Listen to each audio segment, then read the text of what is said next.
Today's quick tip is on setting up group tracks. Now, group tracks are so handy if you want total control over your mix. If you've got 100 or 150 different tracks, it can help to simplify the process and move them into group tracks, so you're only moving one fader per section of your song. Let's start at the beginning with the drums. So on the left hand side of my mixer, I've got a typical drum group. Now I've highlighted them and right mouse clicked them, and I'm selecting Add VCA Faders to selected channels. A VCA fader is different to a traditional group channel because it moves all of the channels inside it in proximity to each other.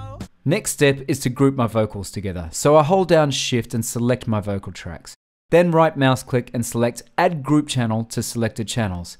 I can name the new group channel, select an output, decide whether it goes inside or outside the folder on the project window, and select mono, stereo, or surround sound. Now when I select Add Track, a new blue group channel is added on the right hand side of my MixConsole. I repeat this process for every cluster of instruments in my project.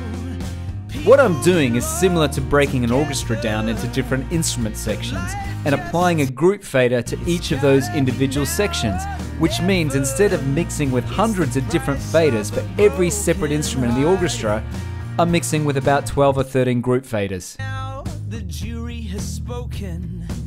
Case is closed. I route every instrument, even if it's there on its own, to a group channel, and that includes the bass. One thing to bear in mind is that your bass track is a mono track, and you may be sending it to a mono group track or a stereo group track.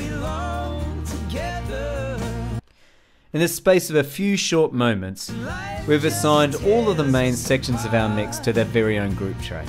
And now they're visible over on the right hand side, we can control all aspects of our mix through those 1, 2, 3, 4, 5, 6, 7 blue group faders and the one drum VCA fader.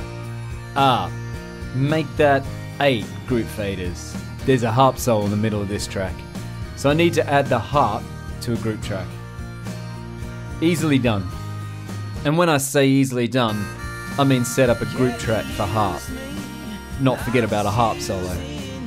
It's time to go up to configurations and configure my mix window so I only see exactly what I want to see.